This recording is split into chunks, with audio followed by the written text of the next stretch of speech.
Hey guys, and welcome back to Crazy Fun Family. Today I get to teach you how to make kombucha. It's been something we've been making in our family for almost a year, and it's actually quite a bit easier than you might think. All of the advice I'm giving you I actually found online first at youbrewkombucha.com.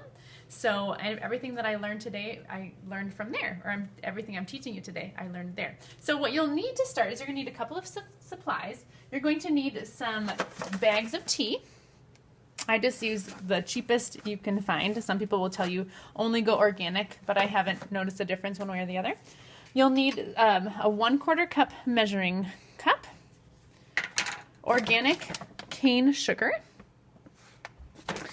some kind of a juice if you want to do a second fermentation. I'll talk about that in a minute. A spoon, a funnel, filtered water, whether it's store-bought or filtered from your own home. Bottles, brewing bottles like this. I have two different sizes. I have a little bit taller one, a little bit wider one. They're both the same size. And you're going to need your kombucha, and I'll show you kind of what that looks like in a minute. And so a SCOBY. Yes, and your SCOBY, and I'll talk about that in a minute. So let's get started. So the first thing you're going to want to do is wash your hands, of course. And one of the things that they say is that if you use an antibacterial soap, it can actually damage your SCOBY. So what I do before I handle my SCOBY, I actually just use dish soap just to kind of clean off my hands. So I just do a little bit of dish soap, and I clean, of course, for 20 seconds. Clean, clean, clean our hands, clean. Especially at this time. Yes, so we can make kombucha. It'll be lots of fun. Let's all clean our hands, clean them really well. We don't want to kill our SCOBY. That would not be swell. All right, so we're going to wash up our hands, get them all clean. And the nice thing about SCOBYs is they're really resilient, so they probably won't die, but just want to be safe. So then what I do is I look into my SCOBY from the last time. Like I said, we've been brewing for about a year, so my SCOBY is probably going to be pretty big. And we just started double batching brewing. This is actually a 2-gallon glass container. We started with a 1-gallon glass container, but this is a 2-gallon glass container. And so once you have it, if you can reach in and you want to get a video of the top of the SCOBY, Ellie, what it looks like. My husband thinks like ham. it kind of looks like a ham or the blob from Teenage Mutant Ninja Turtles. But what you do is you reach in, you take out your SCOBY, and you might have to reach in, you might have to grab it a couple different times. See, my SCOBY's even going to fall apart a little bit. Whoa, look at that guy.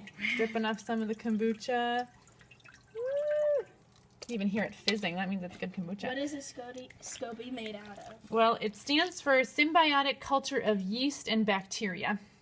Or bacteria and yeast, I guess, technically. And so it's just made out of a bunch of different fungi and bacteria, but that's what makes the kombucha with all of the probiotics and the healthy probiotics. I like to rinse off my hands after touching the SCOBY. It is kind of slimy. And then you have in here your batch of SCOBY. And what it's really important to do is of your kombucha, is to stir it up to kind of get all of the stuff. Oh, you'll even notice that it's even kind of going to be fizzy. That sounds really Oh, yeah.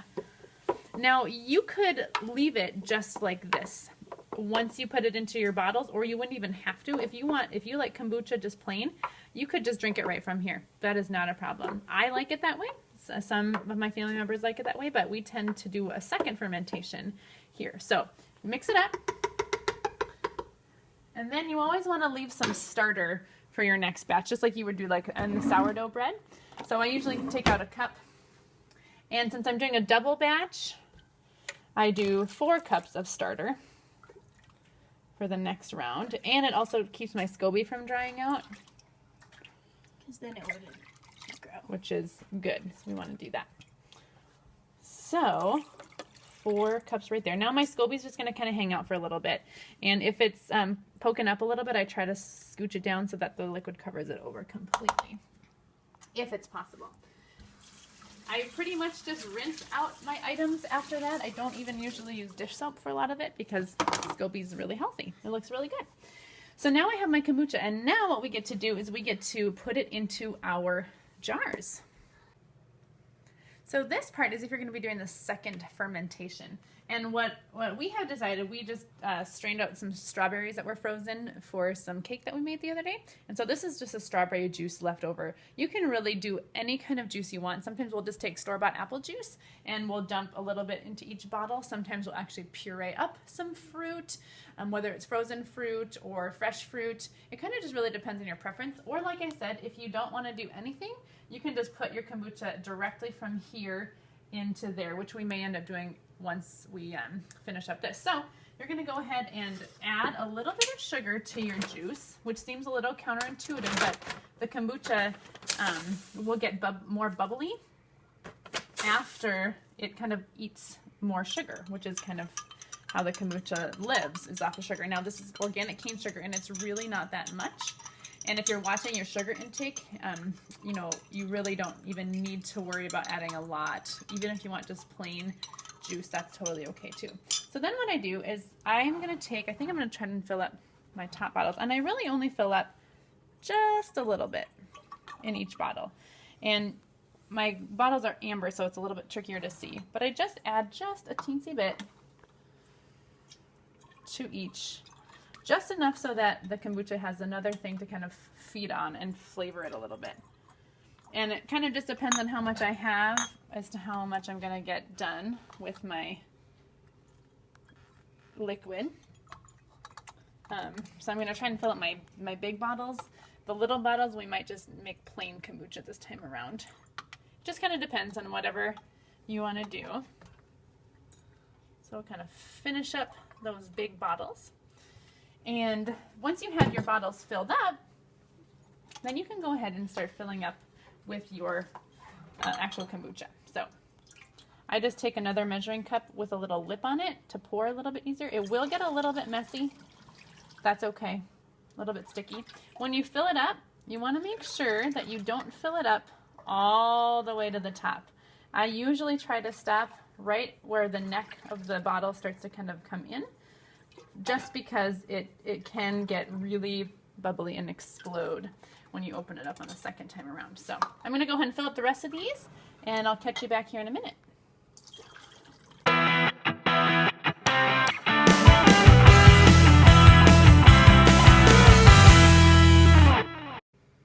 So since I didn't have enough strawberry juice for all of my bottles, and I might want to let my SCOBY ferment just a little bit more, or my kombucha ferment a little bit more, I'm going to just add a teensy bit of sugar into each of the rest of my bottles before I add the kombucha.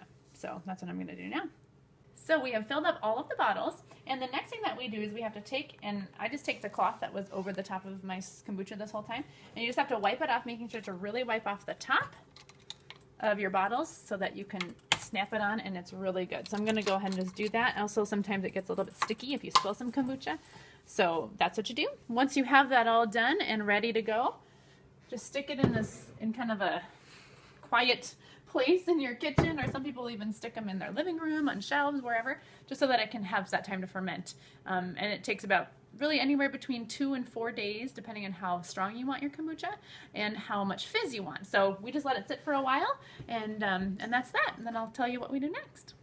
So now I just really quickly am going to rinse out my glass jar from my SCOBY, and I do add sometimes a little bit of dish soap in there, but not too much. And I'm just going to rinse out my supplies. Like I said, I don't even sometimes do dish soap just because it doesn't really get all that dirty, but that's the nice thing about SCOBYs. We're kind of a low maintenance type family, in that, like, we have fish that are easy pets to take care of, especially with an automatic fish feeder. We prefer plants that don't need to be watered very often, and we prefer to make kombucha because it's super easy to just make it. So we're just going to let this kind of drip dry for a little bit after we rinse it out while we do our next step. Okay, so now I'm going to actually do what's called the first fermentation, which is where you will make the tea for your kombucha. If you're just doing a single recipe, you need 4 cups of water to boil for your tea and 8 cups to kind of be resting. But since I have a relatively small tea kettle and I'm doing a double batch, I'm gonna just do that one batch at a time. So I am just gonna do 4 cups of water in here to start. This is the part that takes a little bit more time just to kind of wait. once your water boils, you'll put your tea bags in for 15 minutes and let them steep for that long with 3/4 cup sugar. And I'll show you what that looks like here as soon as my water comes to a boil. So we're gonna let it boil, and we'll catch you here in a minute. So my tea is just about boiling, and what I usually do is I take my tea bags and my sugar, 3/4 cup sugar, and I usually stick it right in the tea kettle and kind of stir it around in there and kind of let it go in there. But what I'm actually going to do this time a little bit differently, since I want to keep going on my batch and I don't want to waste the 15 minutes waiting for this, since I'm doing a double batch, I'm actually going to put the tea bags and the sugar in a totally different bowl, and then I'm going to cover it with a plate so that it does ferment. So, sounds like we're just about boiling. I'm going to dump out, this is 3/4 cup of sugar right in here. I'm going to dump it out and stick the tea bags right in there. I know it's going to be kind of full. I guess I forgot to grab another spoon. I kind of just made this decision kind of last minute. So then I just kind of dissolve the sugar a little bit. Again, usually I do this right in here, but since I want to keep going on my tea brewing, I'm going to just do it in a bowl for now. And then I'm just going to stick this over, and it has to steep for 15 minutes. So I'm going to start my kitchen timer for 15 minutes and see where that gets us. Now I'm going to be able to go right back into my next round of boiling tea for our second batch. So I have the second batch of my tea that was done brewing, and so now what you have to do, I added both of my teas in here. Again, if you only have one batch, you really only need to do one of the brewing of the teas. It's a nice dark color because I used black tea. And then what you're going to do is you're going to take and put in 8 cups of just plain water, however many batches you're making. So if you're just making one batch, it'll just be 8 cups in addition to your 4 cups of tea. So that'll be 12 cups total. In my case, I'm going to actually put 16 extra cups in because I have a 2-gallon container. So that's all you've got to do now. And then what you need to do is you have to wait just a little while until the temperature of your water has come back down a little bit. If you put your SCOBY in right now, you could actually kill the SCOBY because it's too hot because it had just been boiling. But you want it to be about 90, 80 to anywhere between 70 and 90 degrees is when you can put your SCOBY back in. So when our water gets to that, I will let you know. So the water and the tea in my jar have cooled down enough that I am able to put in my SCOBY and my starter tea. So the starter tea has more of those cultures. You can kind of see, oh yeah, looks amazing.